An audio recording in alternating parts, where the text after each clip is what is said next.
नमस्कार दोस्तों, मैं भुवन त्यागी द लॉ टॉक्स में फिर एक बार आपका स्वागत करता हूं। दोस्तों, आज हम बात करेंगे कि कंपनी में इंटरनल ऑडिटर कब अपॉइंट करना पड़ता है और कौन इंटरनल ऑडिटर अपॉइंट हो सकता है और क्या कंपनी पर इंटरनल ऑडिटर अपॉइंट ना करने पर पेनल्टी लगाई जा सकती है। तो चलिए आज की वीडियो में हम ये सारी चीजें डिस्कस करेंगे। अगर आप मेरे चैनल पर नए आए हैं तो मेरे चैनल को जरूर सब्सक्राइब कर लीजिए और अपने दोस्तों के साथ भी ये वीडियो शेयर कर सकते हैं। चलिए शुरू करते हैं आज की वीडियो। तो फ्रेंड्स, सबसे पहले जान लेते हैं कि लॉ क्या कहता है। Section 138 of the companies act बात करता है इंटरनल ऑडिटर की। तो सबसे पहले जानते हैं कि इंटरनल ऑडिट होता क्या है। What is internal audit?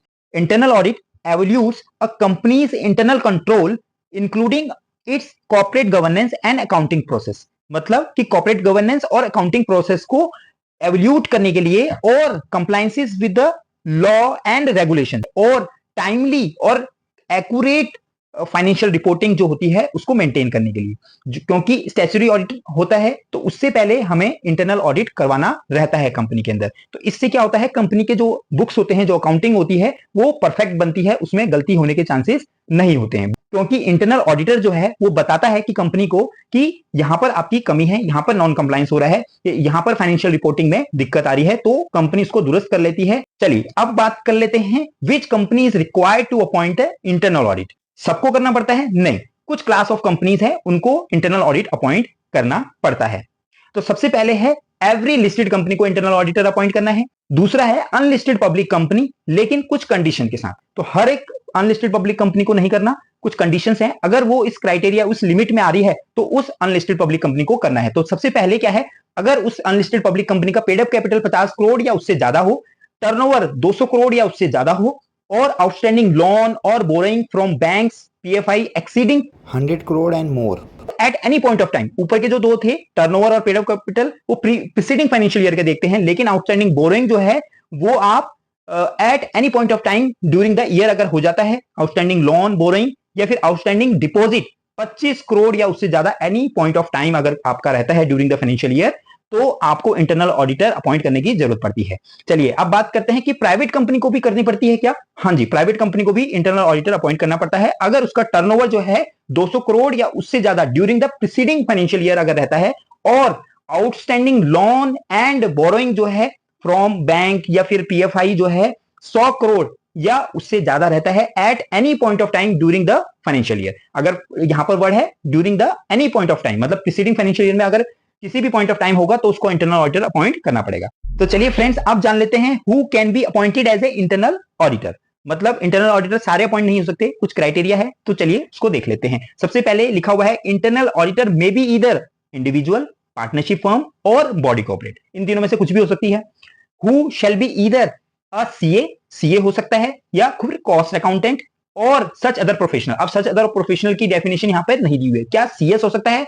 जी हाँ, हो सकता है, क्योंकि यहां पर अदर प्रोफेशनल लिखा हुआ है, या फिर लॉयर भी हो सकता है। तो कोई भी प्रोफेशनल जिसके पास प्रोफेशनल डिग्री है वो यहां पर as a internal auditor appoint हो सकता है, और whether engage in practice or not, मतलब प्रैक्टिस में भी हो चाहे ना हो उससे कोई मतलब नहीं है। दूसरा पॉइंट है यहाँ पे internal auditor may or may not be employ of the company. वो एम्प्लॉय भी हो सकता है और एम्प्लॉय नहीं भी हो सकता है। तो कोई चार्टर्ड अकाउंटेंट जो एम्प्लॉय में है, एम्प्लॉयमेंट में है कंपनी के, तो क्या उसको आप अपॉइंट कर सकते हैं? यस, उसको कर सकते हैं अगर वो प्रोफेशनल है।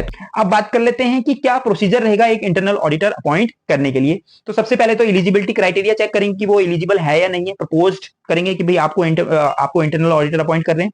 अगर वो यस होता है, उसके बाद बोर्ड मीटिंग कॉल करेंगे, बोर्ड मीटिंग के अंदर अपॉइंटमेंट करेंगे और एमजीटी 14 फाइल करेंगे इंटरनल ऑडिटर के अपॉइंटमेंट के लिए। अगर लिस्टेड कंपनी है तो आपको स्टॉक एक्सचेंज को भी इंटीमेट करना रहता है, लेकिन प्राइवेट कंपनीज के केस में आपको एमजीटी 14 फाइल करने की जरूरत नहीं है। लेकिन अगर आपने इंटरनल ऑडिटर अपॉइंट नहीं किया, सेक्शन 138 का नॉन कंप्लायंस अगर आप कर रहे हो और आपने इंटरनल ऑडिटर अपॉइंट नहीं किया, तो आप पर कितनी पेनल्टी लग सकती है, तो चलिए देख लेते हैं। तो फ्रेंड्स, इस सेक्शन के अंदर, सेक्शन 138 के अंदर कोई स्पेसिफिक पेनल्टी नहीं दी हुई है, लेकिन कंपनीज एक्ट का सेक्शन 450 बात करता है कि अगर कोई स्पेसिफिक पेनल्टी नहीं है किसी पर्टिकुलर सेक्शन के अंदर, तो सेक्शन 450 के अंदर हम पेनल्टी लगा सकते हैं। तो यहां पर आरओसी जो है पेनल्टी लगा रहा है सेक्शन 450 के अंदर। 450 के अंदर वो कितनी पेनल्टी लगा रहा है? 450 में लिखा हुआ है कि अगर इस एक्ट के किसी भी सेक्शन का अगर वायलेशन होता है तो 450 के अंदर वो पेनल्टी लगा सकते हैं। और कितनी पेनल्टी लगा सकते हैं?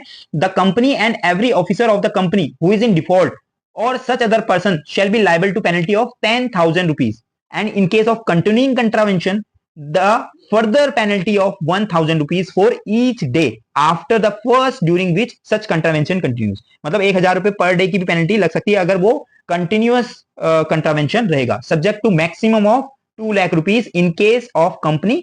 2 लाख रुपए से ज्यादा नहीं हो सकता अगर कंपनी के केस है, और अगर डिफॉल्ट किसी ऑफिसर की द्वारा हुआ है तो 50,000 रुपए से ज्यादा का पेनल्टी नहीं हो सकता।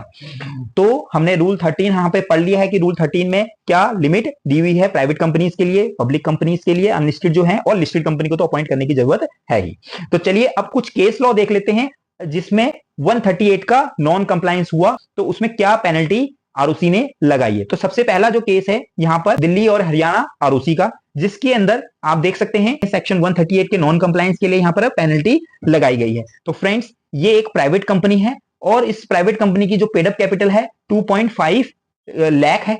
2.5 लाख बहुत छोटी कंपनी है और इसकी होल्डिंग कंपनी भी है friends.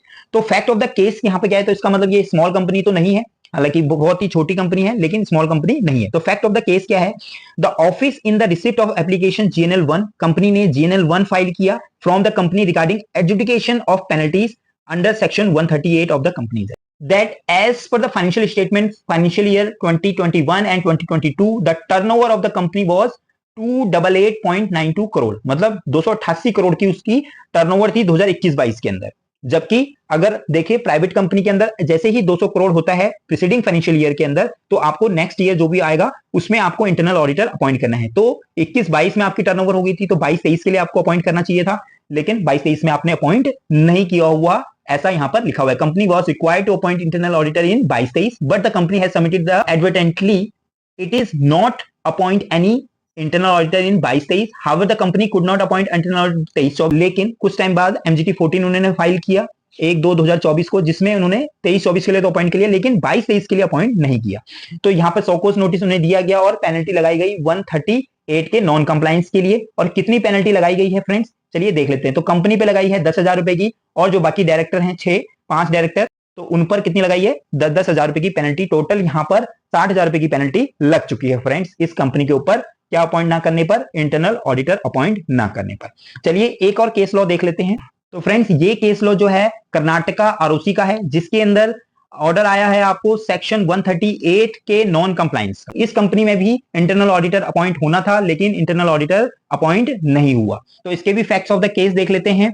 It is further seen that the total outstanding deposit received by the company was 44 crore, 44.02 crore and 27.06 crore in 17, 18 and 19 respectively. मतलब 44 और 27 के आपके डिपॉजिट आए, जबकि अगर 25 करोड़ के अगर डिपॉजिट हो जाता है किसी भी कंपनी में, अगर आपकी कंपनी क्या है लिमिटेड कंपनी है, मतलब आपकी पब्लिक कंपनी है, और अगर पब्लिक कंपनी होती है तो आपको 25 करोड़ हो जाता है डिपॉजिट, तो आपको क्या करना पड़ता है, इंटरनल ऑडिटर अपॉइंट करना पड़ता है। लेकिन यहां पर इंटरनल ऑडिटर इन्होंने अपॉइंट नहीं किया 3 साल के लिए।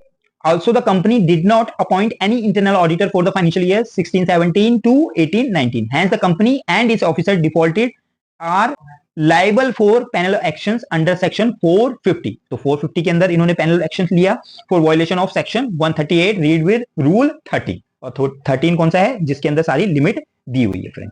तो यहाँ पे वो सेक्शन के बारे में बताया हुआ है कि कितनी पेनल्टी लगा सकते हैं। तो चलिए देख लेते हैं कि क्या पेनल्टी लगाई है। तो कंपनी के ऊपर देखो 10,000 रुपए एक साल में 10 तो 30,000 रुपए की पेनल्टी कंपनी पे लग गई, बाकी जो डायरेक्टर्स हैं उन पे लग गई, तो 30 और एक बार एक डायरेक्टर को 10,000 की लगाई है और 30,000, तो टोटल यहाँ पर 1,30,000 रुपए की पेनल्टी लग गई है 3 सालों की, अगर आपने इंटरनल ऑडिटर अपॉइंट नहीं किया। तो फ्रेंड्स मेरा मकसद ये जो केस लॉ है इनको स्टडी करने का यही है कि हम सजग रहे और कंप्लायंस की तरफ बढ़े। जितने भी हमारे क्लाइंट्स हैं, जितनी भी हमारी कंपनियां हैं, उनमें नॉन कंप्लायंस ना हो किसी भी तरीके का, और कंप्लायंसेस को सीरियसली लिया जाए, इसको फाइनेंशियल बर्डन ना समझा जाए, ये मेरा मकसद रहता है। तो आई होप इस वीडियो से आपको इंटरनल ऑडिटर के जो प्रोविजंस हैं उसके बारे में समझ में आया होगा। तो इसी तरीके की वीडियो के साथ हम मिलते रहेंगे और मेरे चैनल को सब्सक्राइब जरूर कर लीजिएगा, अपने दोस्तों के साथ भी शेयर जरूर कर लीजिएगा। फिर मिलेंगे, जय हिंद।